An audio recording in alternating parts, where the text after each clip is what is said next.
Good morning, Colfax, and needless to say, we are recording this edition of the show on Halloween. We hope you had a great day and perhaps even dove into the costume contest. We'll have highlights of that on our next show. As we continue to grow the future of CTV, it is my pleasure to welcome Maggie Patterson, or Gargamel, to the anchor desk today. Thanks, Kylie. I'll try to keep it together despite being Gargamel and anchoring besides a pirate. On the show today, my teammates and I got out to learn a little bit more about our new teachers. Mr. Wolff and sophomore Cameron Rapp connects with our women's cross-country team as they chase history. And Chelyn Ackerman joins us on the sports set for a fall playoff update. Welcome to the show.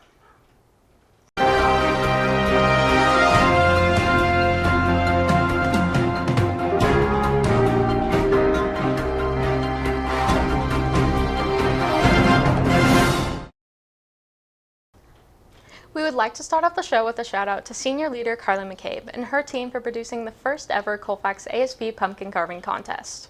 Special thanks to the Evergreen Yearbook staff for these pictures.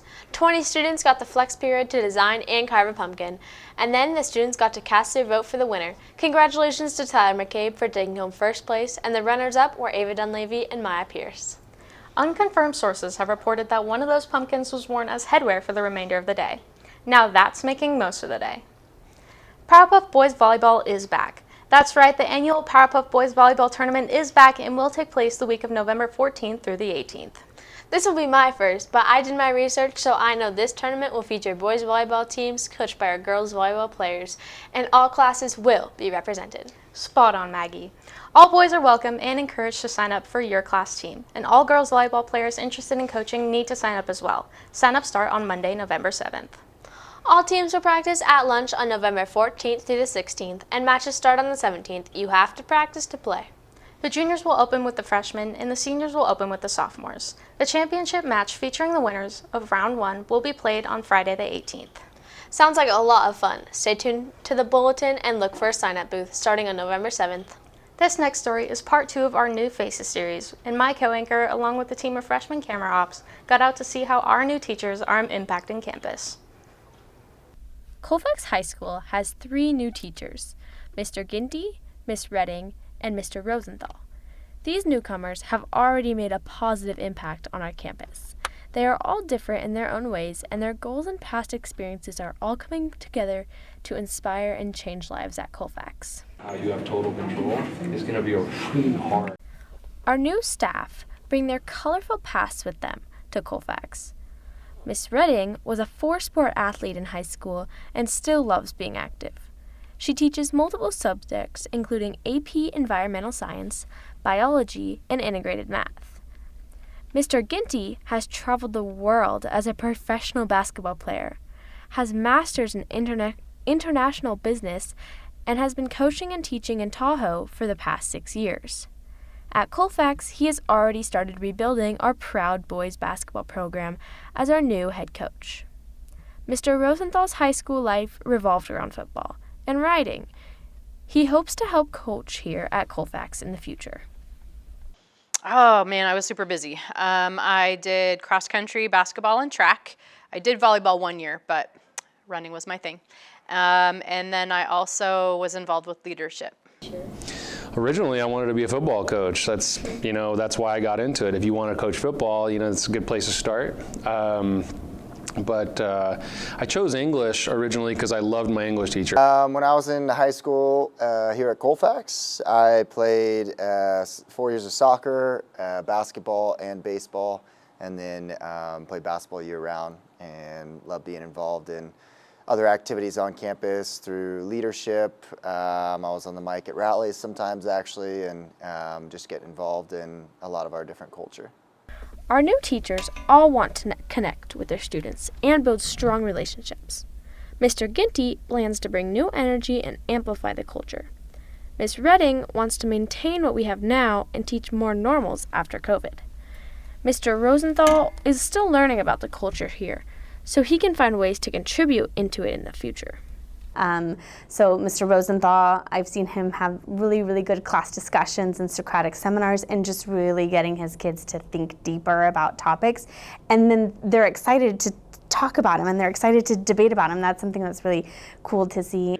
Have control, not fate is an illusion. Hoping to provide the same opportunities to young students and athletes as they figure out their path in life. So one of my favorite things of one of our new teachers is Mr. Ginty. Have you noticed him playing spike ball at lunchtime in the grass area? Small things like that go so far, right? I love seeing him have fun with our students. I love seeing our students have fun with their teachers. So that's something that I really value, but I also value what they bring to the classroom as well. They have all been working hard to achieve their goals, and this perspective is not lost on students. I think Miss Redding is going to add a lot to Colfax. In spirit, she always dresses up for spirit days. Mr. Ginty is valuable to Colfax because he brings a new level of excitement, and he's also a very good teacher and very educated, and I think he portrays that very well. All of our teachers are unique in their own ways, and their special talents are adding to the dynamic of Colfax. When I was in high school, I started to like writing poetry as a way to kind of like get my feelings out. Something students probably don't know about me, I guess, is that I grew up without TV. I've never owned a video game console in my life. Maybe another thing is that I think some of the seniors, my mom actually taught as well, so some of the students may have had my mom as a teacher too. Colfax is a really, really special place. Because we're small, our teachers have to wear multiple hats. And so because of that, I think they all make an impact on our campus, and so I really want that for all of them. I want all of them to impact our students. I want all of our students to feel connected, comfortable, and well-loved by our teachers. By the looks of it, our positive connection to these new Falcons is well on its way. I'm Maggie Patterson, reporting for CTV, with camera ops and editors Scarlet, Knightengale, Juliana Masick, and Kylie Powell. Signing off. Nice story, Maggie. It was fun working with you all.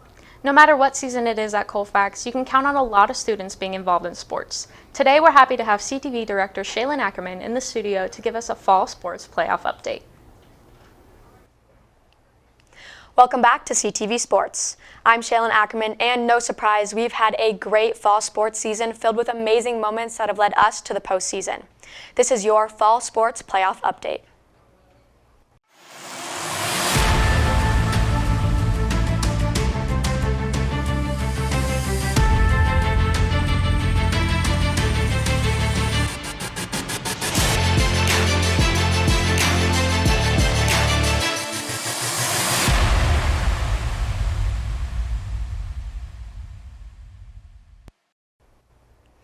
Let's start with the girls volleyball team that had a roller coaster of a season, but they saved the best for last when they won 4 out of 5 games to end league play and landed the 11th seed in the Division IV playoffs.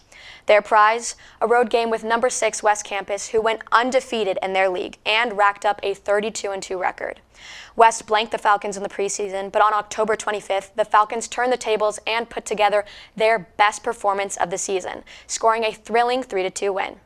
In the second round, they faced section title favorite and new league foe Sutter, and despite a good effort, the Falcons season came to a close. The football team is peaking at the right time, scoring a dominant win over 12 Bridges, 42-21 on October 21st. They followed it up with their 7th straight River Bowl victory over Bear River, 30-13.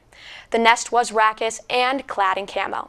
The team's fine play down the stretch has earned them the 6th seed in the Division VI playoffs, and we caught up with Coach Dowers to get his thoughts on the matchup with number 11, Argonaut. We attribute our most recent success to our senior leadership buying in each week, just trying to get a little better. Either you get better this time of year or you kind of fade off. Earning a home game in the playoffs means a lot to us. Our seniors missed out on one home game this year with the Nevada Union game, so it's been our goal to get our seniors that game back so they get their 5th game at our stadium. With our long tradition and history, it's almost something that's become expected at Colfax High School with all the past success that Coach Martello's had. Our home crowd, the Nest, brings a tremendous advantage for us at home. The energy that they bring, the support that they have for our players and our community is second to none. If the Sacramento Bee ever came up and saw our student section, we'd definitely be the #1 student section in the area. Our fans and our student body can expect that Argonaut High School is going to be extremely physical. They are the reigning Division VI state champions. They have a long tradition and history like we do, and they have a state championship to back it up. The boys cross country team went into the last PVL meet of the year with a do or die game plan. If they execute, they had an outside chance at a PVL title. The team title would come down to 12 Bridges and Colfax, but individual runners from all teams can score points, so the Falcons knew just who they had to beat in order to score enough points. Senior Joey Petrilla, who has been getting better all season long, delivered, followed by sophomore standout Dylan Holloway, Gavin Lewis, Sawyer Hacker, and team captain Logan Biddle. Colfax would edge 12 Bridges by a mere 2 points on the season for back-to-back PVL championships. The boys team will head into subsections this Friday in Angels Camp, with hopes of qualifying for the section championships on the 12th in Folsom. Sticking with cross country, perhaps the sports story of the year is unfolding with our girls cross country team. Mr. Wolff, with camera op and editor Cameron Rapp, spent the last week with the team and have this story. On Wednesday, October 26th, on the grounds of Colfax's bitter rival Bear River, the Colfax women's cross-country team started their bid to make history. 7 women banding together with the goal to outduel all PVL runners and win a championship with a perfect record on the season.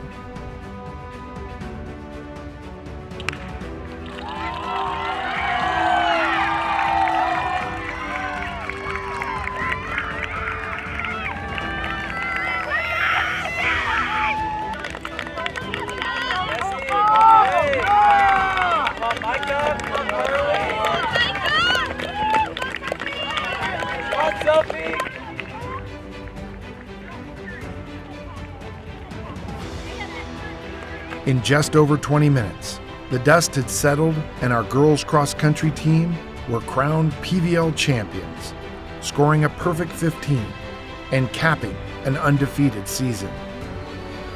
This dominant performance landed them their 6th straight league championship and allowed them to refocus their attention on the section championship. They're running so strong and they have such depth this year that they're sitting pretty comfortably at number 1. Coach Shanna Brown is in her 9th season as head coach and has led her women's team to 2 section titles, one in 2017, the other in 2019, and has made 2 state title appearances. But she knows this team is different. This team has depth, and so a sort of, for girls cross-country runners, 20 minutes is sort of a benchmark. And so being able to break 20 minutes is a big deal. And right now we have potentially 4 girls who could be in that, range, possibly 5. Those 5 runners are Carly McCabe, Jade Bittner, Jessie Redding, Micah Redding, Sophia Sunding, and they are rounded out by seniors Gabby Bittner and Mari Ziegler. Ziegler is the team's captain and knows history will take more than just being fast.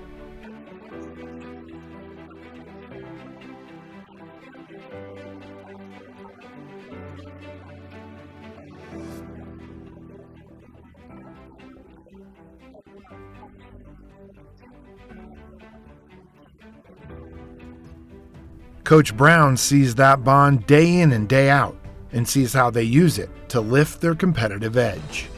This team has a great group together of friends, and so they get along really well for the most part. It's fun to see. There's some friendly rivalry that comes with running, and so it's fun to see, as watching them race, the wheels turning about who's having a good day. Is this the day I can pass someone? Where am I going to be?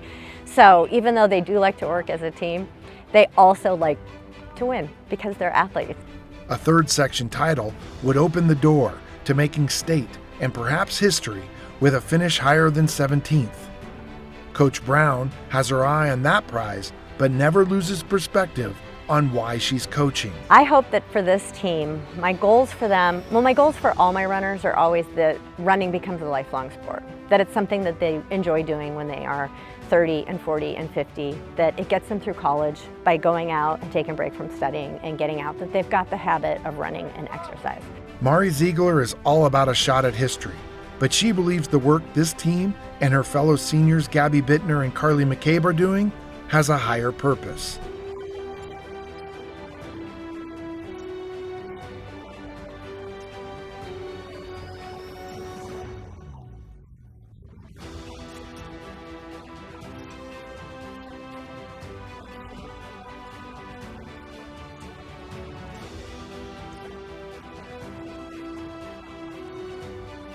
Barring injury, the team will run for a section title on November 5th and hopefully qualify for the state championship on November 26th, where history will await them.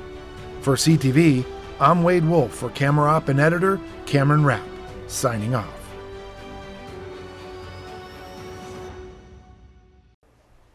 I'm really looking forward to following this team's run to state. And to add to their current success, Jessie Redding became our second league MVP of the fall season. In girls golf, Malia Gustafson continues her impressive young career as she too was named league MVP. She ran away with PVL Championship Tournament and leads a young squad that qualified 4 golfers, including herself for divisionals. The other qualifiers were freshmen Molly Drysdale and sophomores Lily Stofflet and Chloe Slack. Only 4 golfers move on from divisionals, and Malia is one of them. Malia is on the course at the time of this recording, and we hope she lands a top 4 spot and a berth into the NorCal Championship. Good luck, Malia. We will keep you up to date on all the playoff stories in the coming weeks before turning our attention to the launch of our winter sports season. Until then, I'm Chelyn Ackerman for CTV Sports, and I'll see you in the nest. Thank you, Chelyn. Very impressive. All of our fall sports made the playoffs with multiple MVPs and still more opportunities ahead for our fall sports. It's easy to take that success for granted because we do it year in and year out, but that's not normal for all schools. It's a testament to our students, coaches, and athletic director, Mr. Hyman. Thank you all. That's all we have for you today, Colfax, and until next week when we look back on the costume contest, dive into the D&D club, And Dom Herrera searches out students who are creating their own bands. Until then, I'm Kylie Powell for Maggie Patterson. Have a great day, Colfax.